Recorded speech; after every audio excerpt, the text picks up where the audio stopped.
All right, if I could get your attention. So in the interest of time, I know people will be continuing to come in, but we're going to have to go ahead and get started. And so my name is Ellen Mosley Thompson. I'm currently the president of the Global Environmental Change section. And on behalf of our section, we welcome you to the Stephen Schneider Memorial Lecture. And it honors the career and numerous contributions of Stephen Schneider, who was the Melvin and Joan Lane Professor for Interdisciplinary Environmental Studies, a professor in biological sciences, and a senior fellow in the Woods Institute for the Environment, all at Stanford University. Steve was internationally recognized for his research, policy analysis, and outreach in climate change. He focused on climate change science, integrated assessment of ecological and economic impacts of human-induced climate change, and identifying viable climate policies and technological solutions. So today's Schneider lecturer is Dr. Linda Mearns. Linda's a senior scientist at the National Center for Atmospheric Research in Boulder, Colorado. And there she is the director of the Weather and Climate Impacts Assessment Science Program and also head of the Regional Integrated Sciences Collaborative. Linda has been an outstanding leader in interdisciplinary climate change research. Her work combines climate research with agriculture, water resources, human health, adaptation planning, and uncertainty analysis. She has been a pioneer, making seminal contributions to the assessment of climate impacts on agriculture and exploring interactions between changes in mean climate and variability that lead to changes in extremes and are thus critical for predictions used to assess future impacts. Over the course of Linda's career, she has demonstrated a sustained commitment to maintaining rigor in the complex and challenging interdisciplinary field of climate impacts science. Linda's presentation is entitled Uncertainty. We wish it were certainty, don't we? Uncertainty in Climate Change Research, an Integrated Approach. And would you please help me in welcoming Linda Mearns.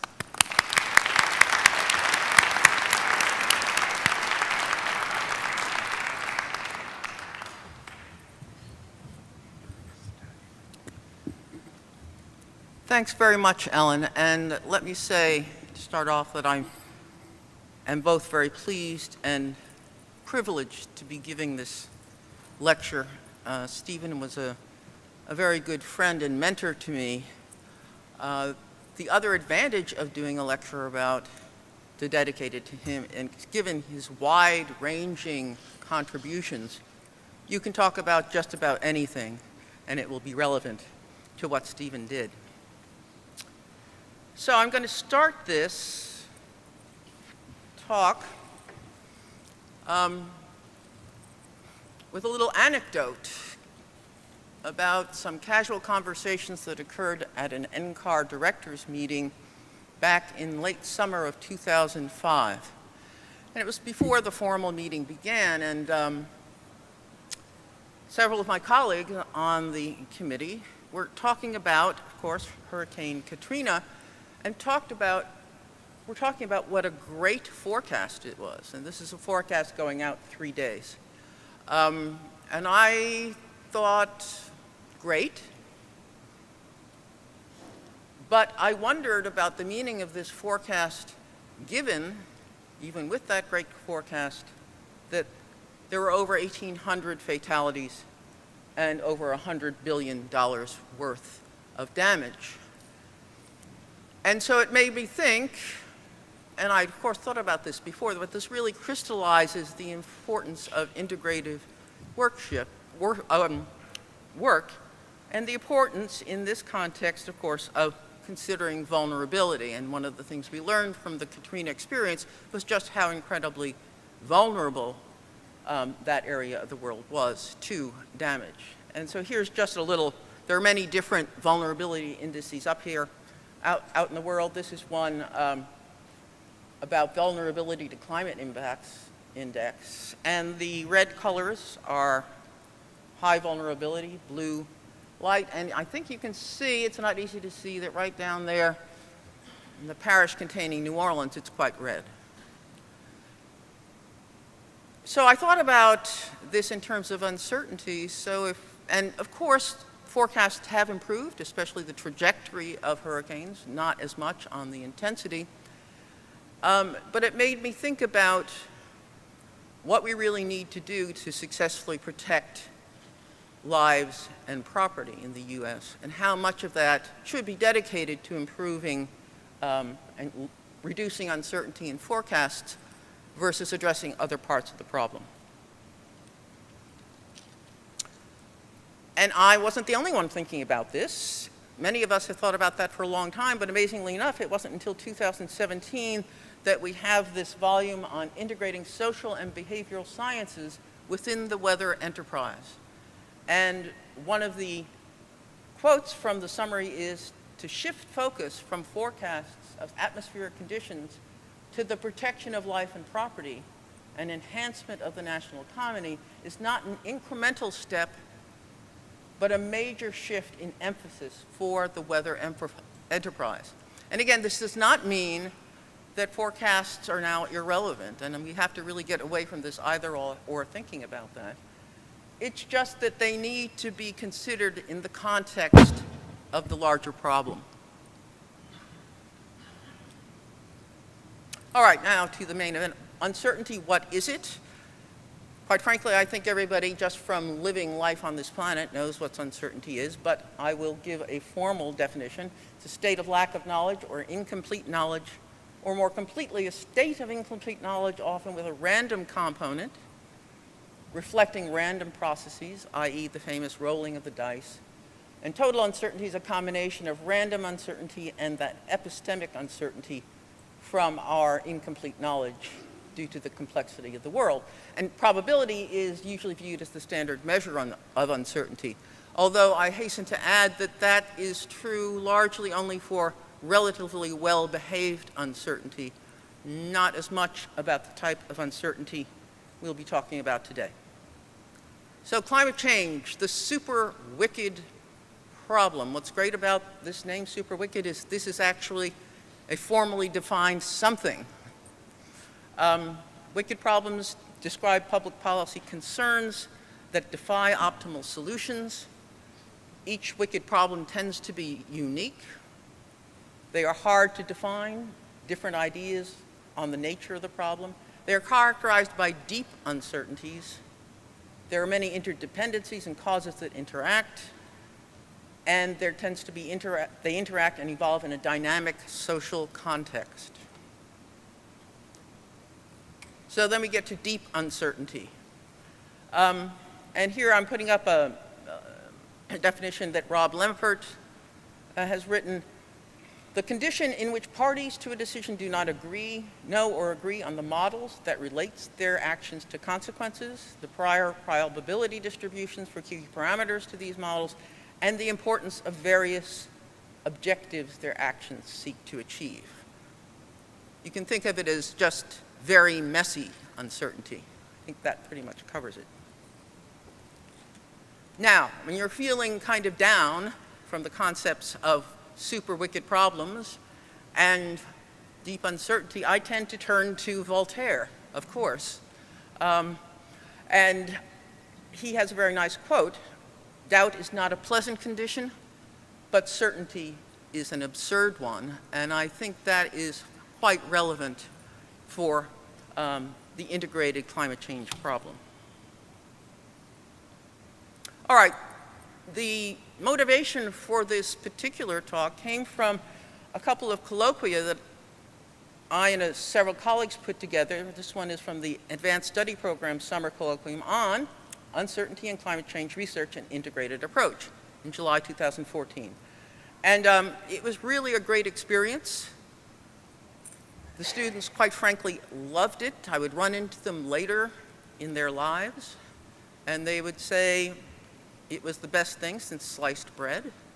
Not in so many words, of course, but, and they talked about how it really caused them to reframe how they thought about their research. And that was very satisfying because that's exactly what we hoped would occur.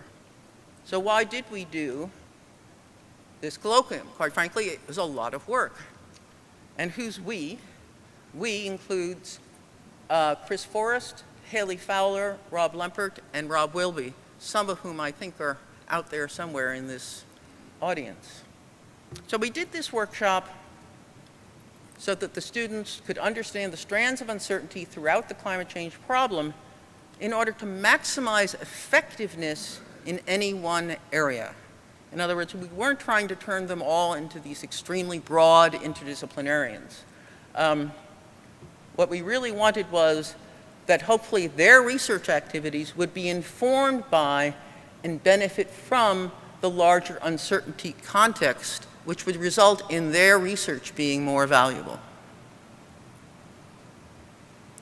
Also, of course, why do we want to look at integrated uncertainty? Of course, in order to develop resilience to climate change, taking all major uncertainties into account is pretty important.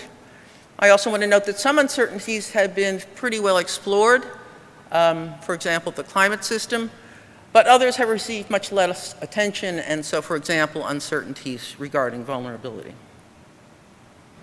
All right, we're also very pleased that we're going to be doing an edited volume on this topic with Springer.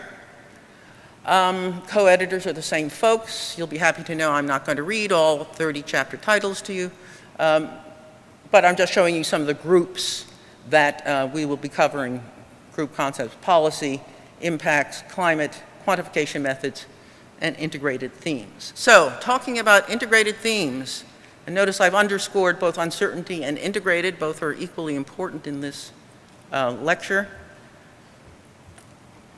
We've all talked about interdisciplinarity for a very long time, and so I was somewhat surprised to see another National Academy study on convergence, scientific convergence.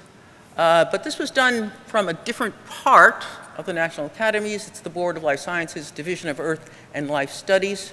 And a quote from its summary: "The scientific opportunities enabled by convergence," which I can consider the coming together of insights and approaches from originally distinct fields, "will make fundamental contributions in our drive to provide creative solutions to the most difficult problems facing us as a society," and certainly climate change is one of them.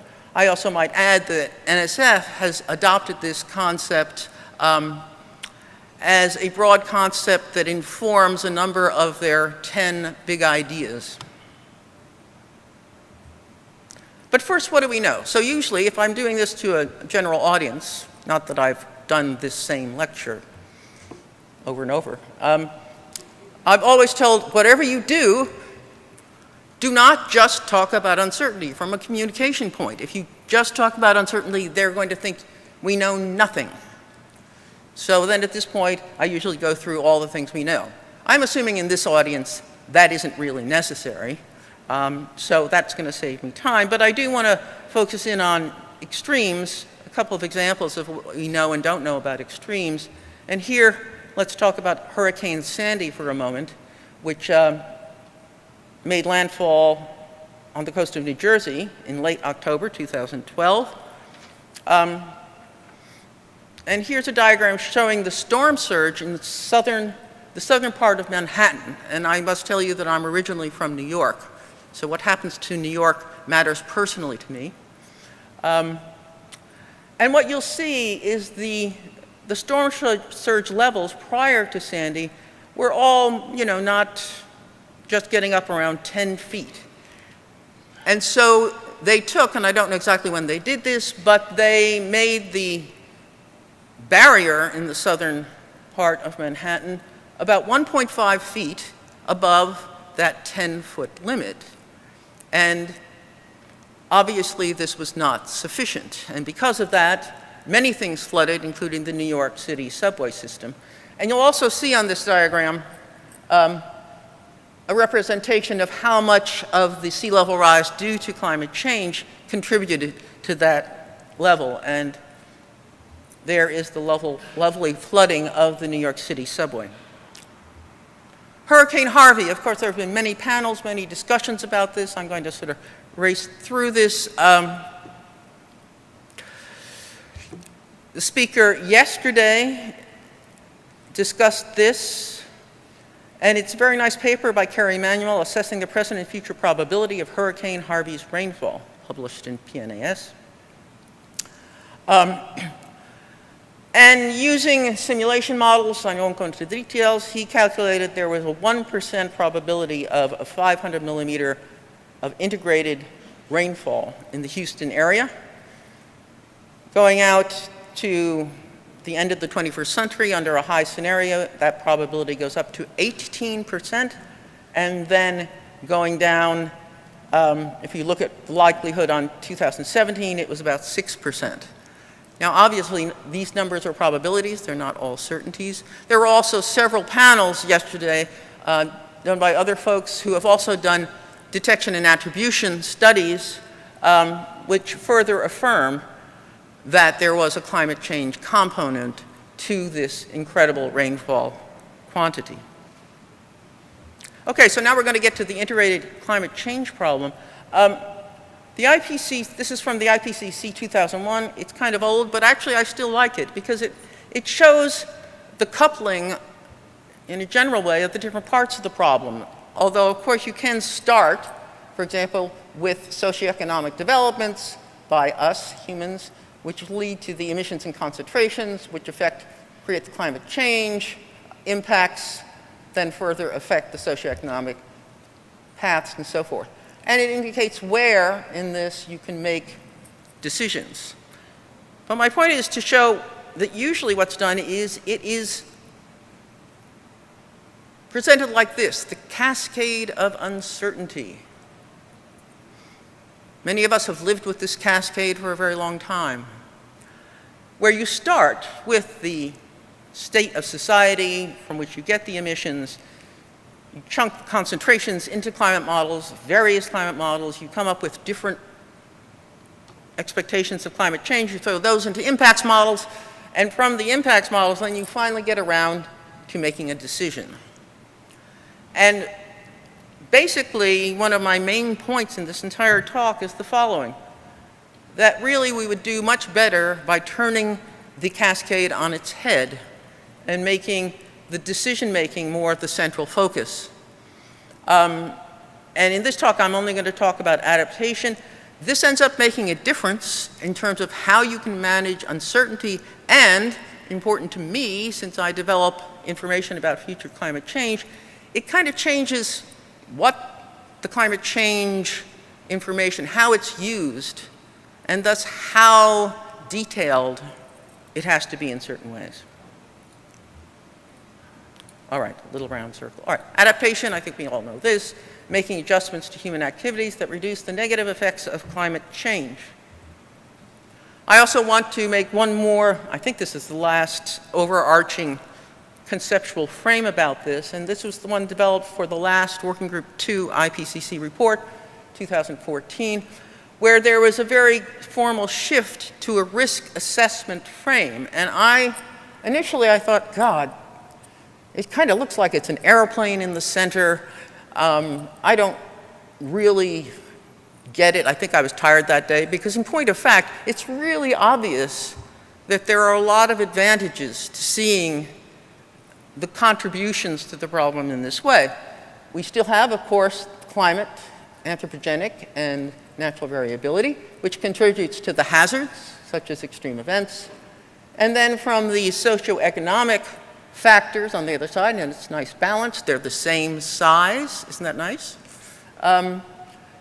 We have factors that determine both vulnerability and exposure being people in harm's way.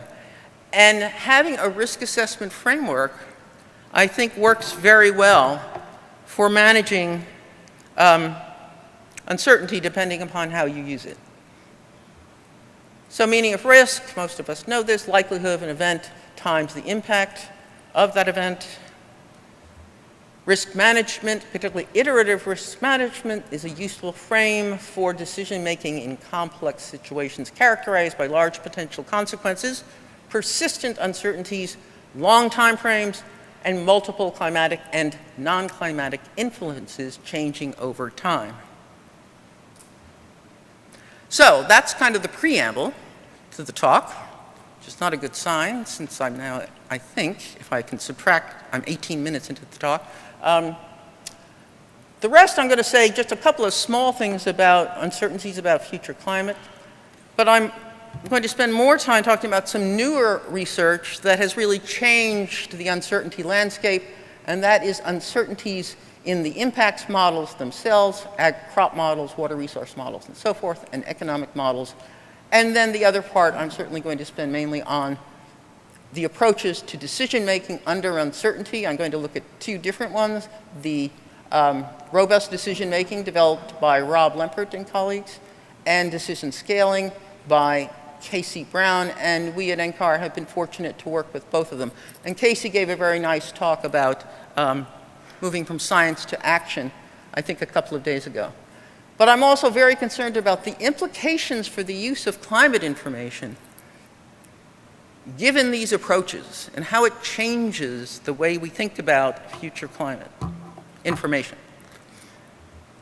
All right, I tried to come up with sort of a timeline of uncertainty analysis. And I would say in the climate change world, first things that were looked at were the climate system response, the multiple GCMs. Back in 1990, there weren't very many, and they were mainly 2-time CO2 experiments. But then the development of emissions and concentration scenarios, both the ESRES and the RCPs, developed. And then there was the important development and use of downscaling, and I'll say something about that. Multi-impact models, multi-economic models, and DMUU methods all sort of clustered around, kind of 2010-ish. But notice I don't have all the dates there. Don't assume that it's linear. This is not uncertainty. This is strategic ambiguity. It's a different concept. And then vulnerability, I still think, needs a lot more work. All right, uncertainties about future climate. I hope most of you know this, of course, the future trajectory of emissions and concentrations explored by the development of how the whole world develops over the next 100 years or so. And if you want to talk about deep uncertainty, I can't think of anything much deeper than that. How the climate system responds, once again explored through multi-model ensembles primarily. The spatial scale looked at through downscaling.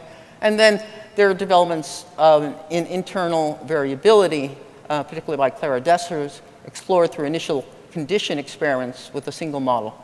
And that tends to be, I'll just mention that it's an irreducible uncertainty. That's that aleatory uncertainty that I mentioned at the beginning. So I think I only have 2 things to say about this, maybe only 1. All right, so we're now in a world with climate. This is from a key paper on this by Moss et al., describing the 4 cardinal representative concentration pathways. And those of you familiar with this know that the way in which these scenarios were developed and how they're connected to the socioeconomic factors is quite different than in the ESRES scenarios. And let's look how much more complicated things are going to get for CMIP 6. And this is scenario MIP. There are now a frightening number of MIPs out there. How many out there are connected to a MIP? Okay. Other people are welcome. This is a complex diagram. I'm not going to go through all the details. What I want to point out is that there are these shared socioeconomic pathways that are loosely aligned with the different RCPs. There are now more RCPs, some of them developed in relation to the goals of the Paris Agreement.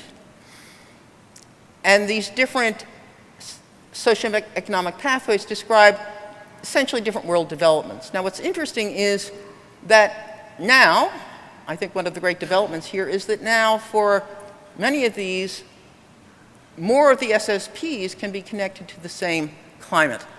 And this means that you can then explore the different socioeconomic assumptions having the same climate going forth. There are other SSPs that, for example, are very high end. None of the SSPs, this is done with integrated assessment models, none of them can reach this level given their socioeconomic constraints, except the fossil-fueled economy. So that's only one match. So this is a very interesting development. It's going to produce, shall I say, oodles of data. Okay, in uncertainty in response to climate system forcing, I'm really going to whiz through this. You know, different models, climate models respond differently to the same forcing. We look at multimodal ensembles. We try to weight them, remove some, add some, determine if they're too correlated. And so, for example, the CMIP5, there were 40 different models examined. And this is the iconic diagram where you see the effects of the RCPs, and then the lighter colors around each RCP is the uncertainty from the climate models.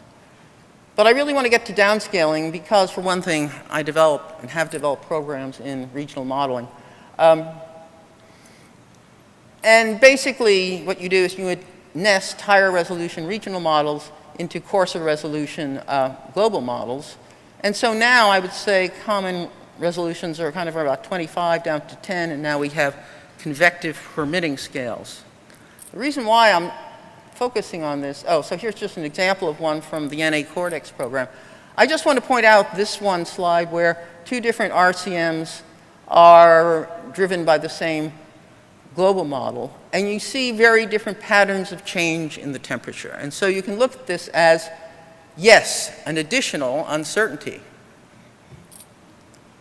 Now, when we get to very high resolution, the convective permitting scale, here's a nice work by Lizzie Kendon doing experiments over southern England, and this is with a 12-kilometer regional model, and this is down to 1.5 kilometers. And it's a future climate experiment of a few years, and these are extremes of precipitation, and what you can see this very stark difference that the convective permitting version produces a lot of higher extremes.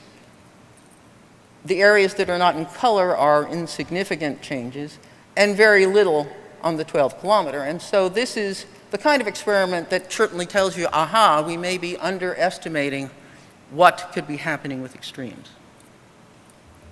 But here, we get to another critical moment here, the problem of dueling perspectives. And you can say that this is, the dueling perspectives is kind of an uncertainty in and of itself. One quote, adapting climate change will require accurate and reliable predictions of changes in regional weather systems, especially extremes. This is from a World Modeling Summit for Climate Prediction in 2009.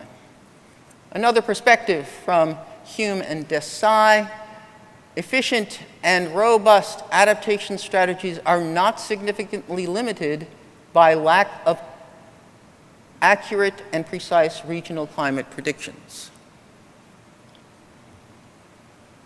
I might have you vote at the end. We'll see how the time goes. So hold that thought. Keep it in your mind. I now want to move quickly, really quickly, to uncertainty and impacts. So for the longest time, for example, I worked with crop models. And what happens is you tend to, back then, you would just, use your one crop model. You'd get to know it really well, and you just keep using it over and over and over again. Well, Bill Easterling and I started to work together, and he worked with the EPIC model, and I worked with the series model, and we had the brilliant idea, let's see how they respond to climate change. And we thought, well, they'll probably be different in the degree of decrease, won't be a big deal. And we used it with coarse and fine climate scenarios. I think think at this point, yeah, I bring up the little circles. And if you look at this area, this is in the Midwest, you'll see that the series calculates, the scale is in tons per hectare, the blues are decreases, the reds are increases. And you see this really big difference. I also talked, so we were both kind of like, how can that be? I talked to a very well-known and established agronomist who also worked with crop models. And he said, no, that's not possible. That's absolutely impossible. That can't be right. And this is kind of an interesting point in the sociology of knowledge. So we went back and we looked to see where our mistake was, and we couldn't find any. There just wasn't any. And so we did what all good scientists do. We dug into the results on the process level and discovered that the results made sense based on how the models handled the grain filling stage of the crop models. And that was the key to why they responded differently.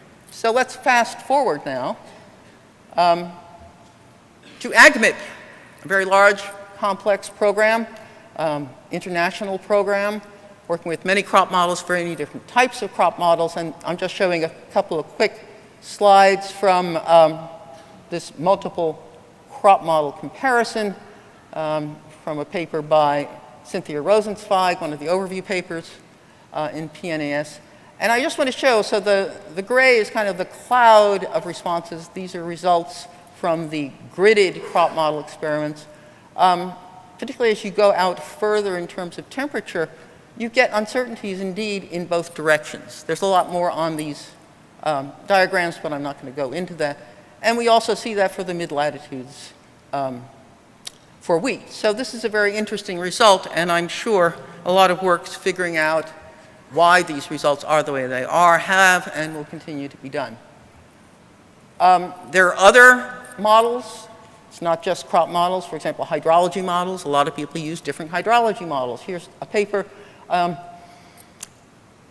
in which they used 5 different GCMs and 11 different global hydrologic models under a high-end scenario. And you can just look at any of these. This is the 75th and the 25th and the 50th quantiles of the results. The different columns are the results from the different GCMs, and the different little colors are the responses of all the different hydrologic models. And they're looking at the determination of future populations under water resource scarcity. And so this is also quite a spread, and I think these uncertainties need to be taken care of. I'm not where I need to be at this moment in time, so I'll just very quickly say that the combined uncertainty of economic responses, this is work done with agricultural models by Jerry Nelson. I think he used 9 global econ models, 5 different crop models, 2 different GCMs for the RCP 8.5. I just want to point out that, for example, that the final production globally is bifurcated by the 0 line in terms of percentage. And even though, of course, prices go up, the market price, the range is pretty much non-trivial, and that could certainly make a difference in terms of any decisions you would make about how to adapt market economies, global economies to changes in crop production. Oh, good. I'm kind of in the right place now, I think. Uncertainty explosion. So these are things that we sort of showed maybe 10, 15 years ago. And you look at these, and then the fear was, oh my God, policy paralysis. We can't do anything. We throw up our hands, and we do nothing. And of course, that's not true. But that kind of perspective was very common, let's say, 10, 15 years ago. So I'm going to quickly go through the 2 different paradigms. And this is a slide based on work by Rob Lempert. Quickly, sort of the predict then act paradigm, and then the seek robust solutions paradigm. The predict and act is the one where you figure out your best guess of the future and you design the best policy possible for that future. And the fundamental question you're asking is, what is most likely to happen? And from the point of view of climate information, you kind of tend to think that you need detailed predictive climate information. But to seek robust solutions, and this is turning the cascade on its head, the important thing is to identify the vulnerabilities across the full range of the futures for your particular system. And the question is, how does my system work, and when might my policies fail? So you want to stress test the system to find out where the systems no longer perform well. And here the climate information, it's kind of a lower bar, but I think it's better bar, is more exploratory, plausible scenarios. Here's another way of looking at it a bit. This is from Brown and Wilby. From the decision scaling point of view, it's basically the same idea, though. Focus on identifying the vulnerabilities of the system, identify climate changes that are problematic, and then evaluate options to improve robustness to such climate changes. And I'm going to skip this one because it's kind of the same idea. All right, so I'm now going to give you an example from a study we did. By we, I mean colleagues at NCAR within RISC. And we worked with Casey Brown and Scott Schneider and others. And this was work funded by the DoD CERTIP. And in this case, we were working on the Fort Hood. It's a military base there, on water supply and flood risk. And the trick with this system is that it's a dual-purpose surface water resource. So it has to both protect against flooding and provide water for the surrounding population. This is not the most pleasant depiction of what we did, but basically it's all saying that you want to stress test the system very broadly. So we do have climate projections here, but we don't stop with the climate projections. You stress the system way out further with different combinations of temperature and precip mean changes. Also, in this case, we included changes in variability of precipitation, which ended up being very important.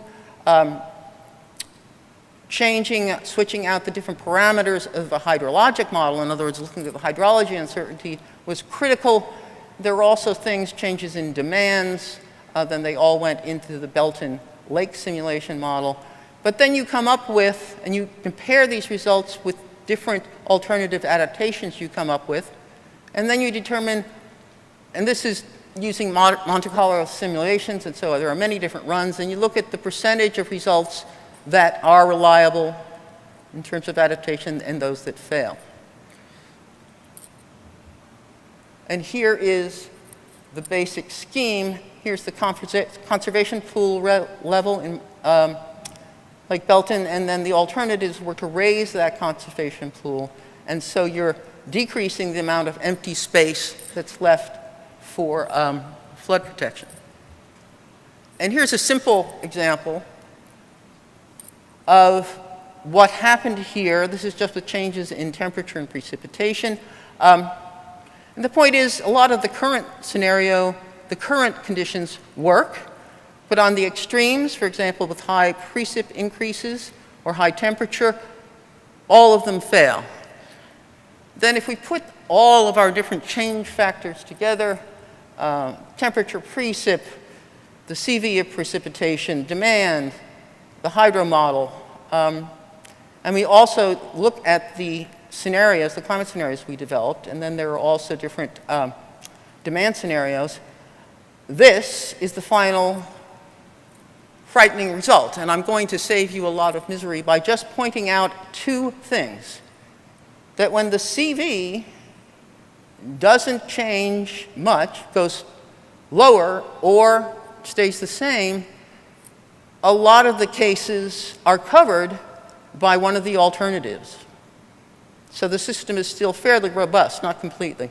But if you increase the CV, it's amazing, suddenly there are just many, many cases where the reliability goes down. And what's interesting here is that if you look at our scenarios, all right, little red circles, a lot of our scenarios are cases where the CV goes up. And so what that tells you is the CV change is very important to the system, and so it behooves you to look at these scenarios to determine how credible you find them to be, and maybe look at the system in a more complex way in this part, and also look at maybe more scenarios. So it really focuses what part of the climate problem you need to look at.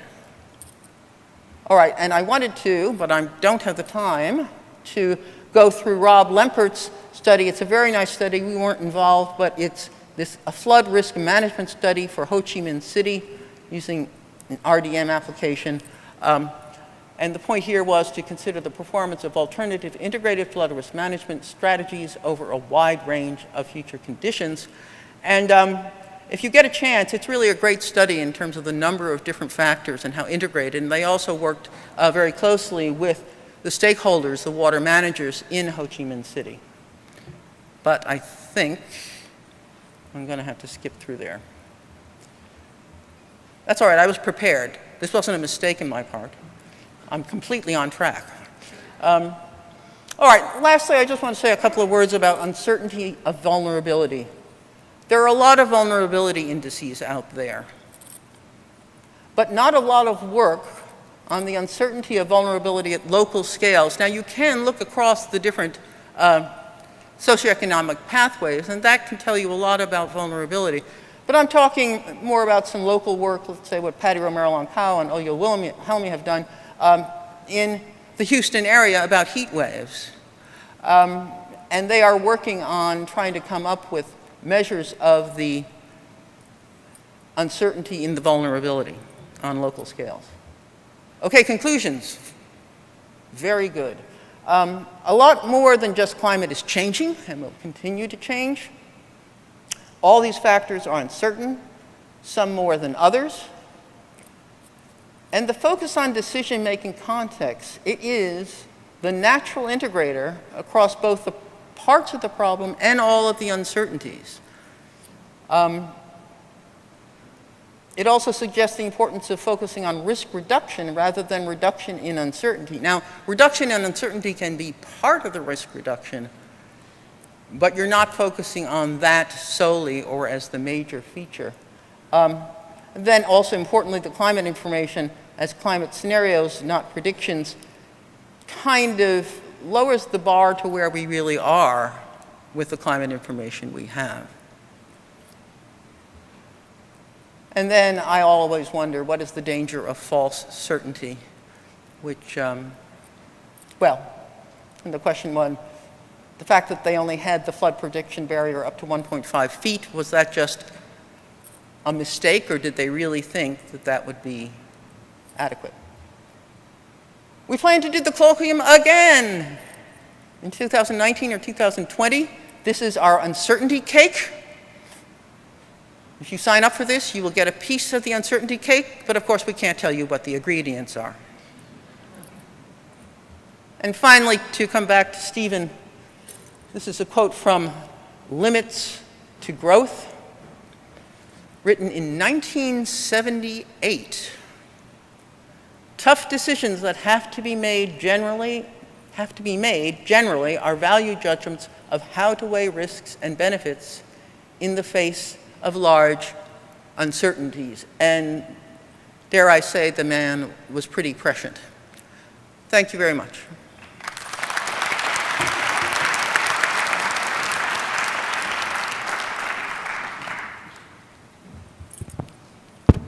So we have time for questions. We have a microphone up here, and if you have a question, I think there may be other microphones, but I can see this one right here.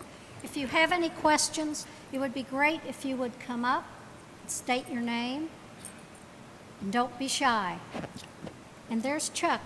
We can count on Chuck to have a question. It's always Chuck. I mean, sorry, it's not always Chuck.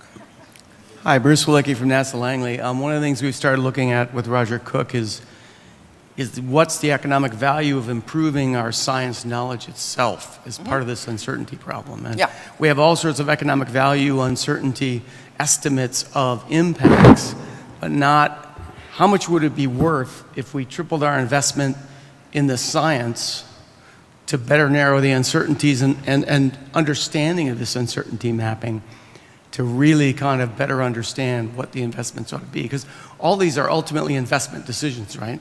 All what? All of these are investment decisions, whether it's adaptation, whether it's mitigation, they're all investment decisions. It's just that the investment in science is one I haven't seen us discuss much. So was that a question? Would you comment on that in terms of, since you're talking uncertainty and science is about...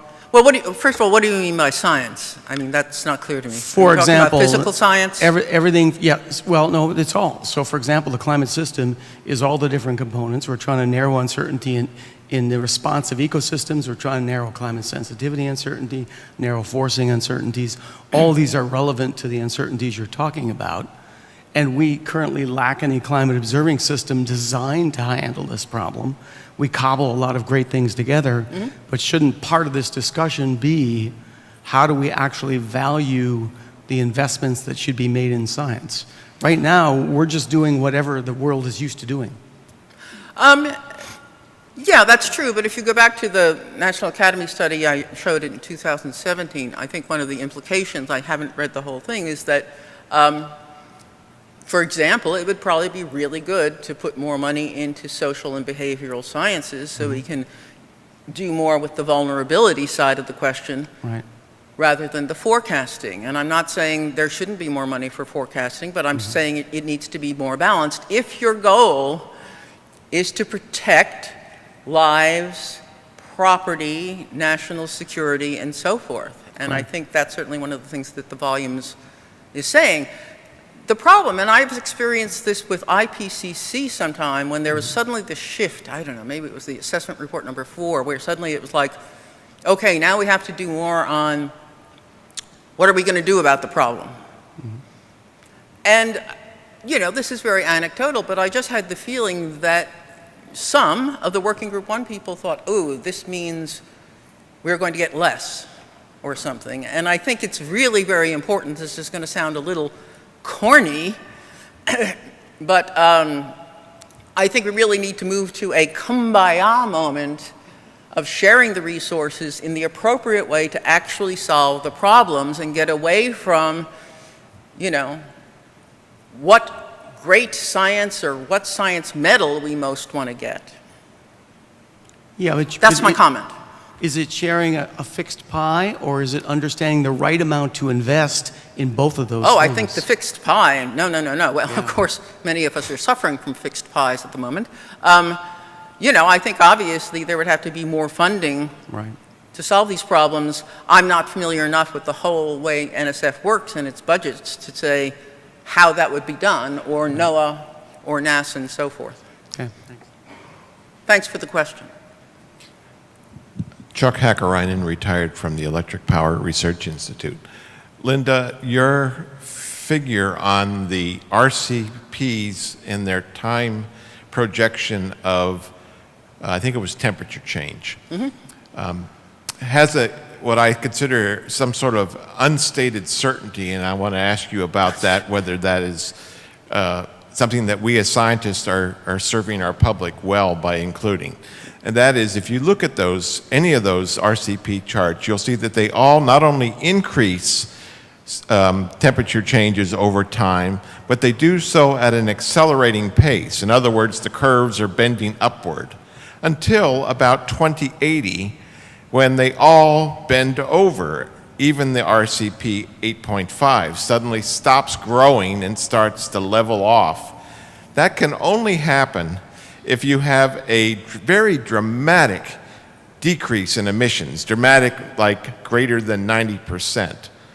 And I really wonder what went into deciding that there's going to be a dramatic decrease in emissions in 2080 under all scenarios. I don't believe it's because the world runs out of coal and oil. I believe it's probably was some assumption that let's assume a miracle happens in 2100 and we drop all the emissions down to maybe 1 gigaton per year, where today they're 10 gigatons.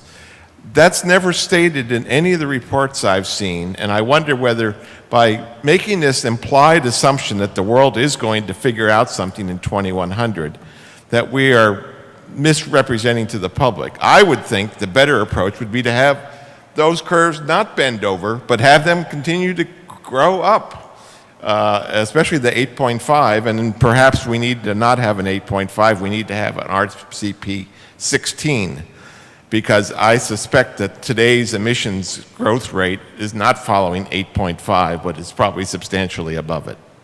So your comment is, you may have been involved in those design of those scenarios. Was there an implied certainty that the world is going to correct itself at the end of the century that is not really the case? Well, I'm certainly probably not. I was involved in it initially, but then kind of dropped out because I was too busy. Certainly, up through 2100, when all they go, they do continue up. They do not start curving over. Those that the rate of increase slows toward 2300, quite frankly, I don't know. 2300 is beyond my ken. I'll leave it that way. Neil Tongri from Stanford University.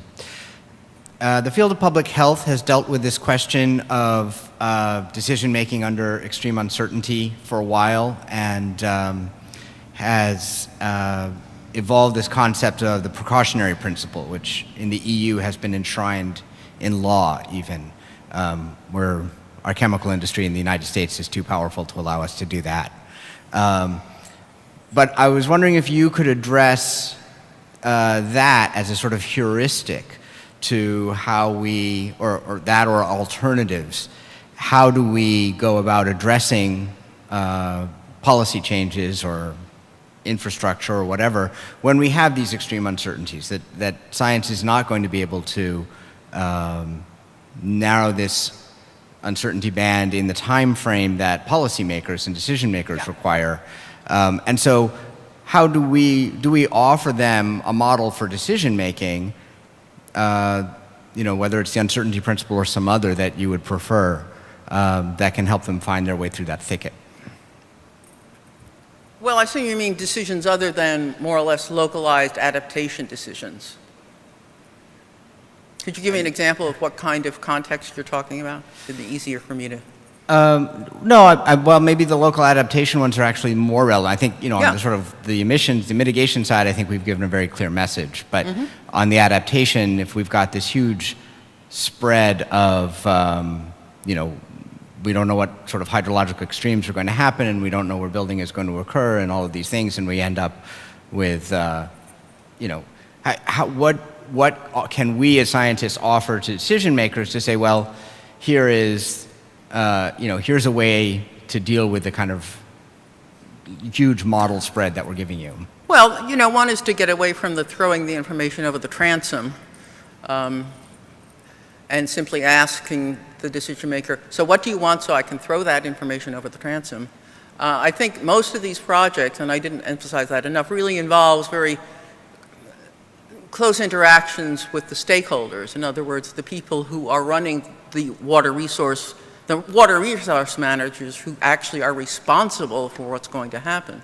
And it's, it can be kind of a difficult process because it's much more time consuming. That's one of the problems with all of this interdisciplinary and convergent science.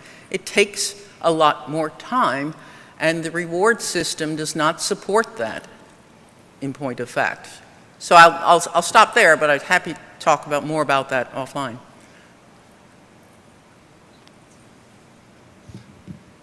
Hi, I'm wondering what you think about the idea of trying to ascribe likelihoods to emission scenarios themselves. One of the previous question is, so actually the direction we're going right now is sort of somewhere in the vicinity of RCP 4.5 and 4.6, given like the current policies, current emissions trends. So you might be tempted to say that those are kind of the most likely future scenarios, but of course there's reasons why you might not want to even talk about likelihood in terms of human decisions. And so I wonder how that plays into your thinking. All right, I found you. There's a strong reverb, and quite frankly, I found it hard to understand your question. Why don't you speak without the microphone? I can probably hear you better. Okay, so I'm wondering about is that better? Yeah. Okay, the notion of applying uncertainty to emission scenarios as they arise from human decisions. And that, if you look at current emissions trends, we're sort of heading along RCP 4.5 to 6 type trajectory right now. And so you might be tempted to say that that is the most likely future direction that emissions are going to go. But on the other hand, people have argued that you fundamentally can't assign likelihood or uncertainty to human decisions that produce the emission scenarios. And so how does that, how can we approach this? Do you think it can be done? Should it be attempted? Where does it fit? Okay, good question. Of course, PDS, probability distributions of emissions scenarios have been done. Tom Wigley did one, and it became a paper in Nature Science, I think, a number of years ago. Personally, the argument against that is, of course, that what we're doing becomes part of that decision making, and it's not, so it's kind of recursive. We're out there changing things as the emissions move forward. And so it's, the human action makes it harder to think of them being true probability distributions anyway. I personally, and I've contributed to reports about this issue, I think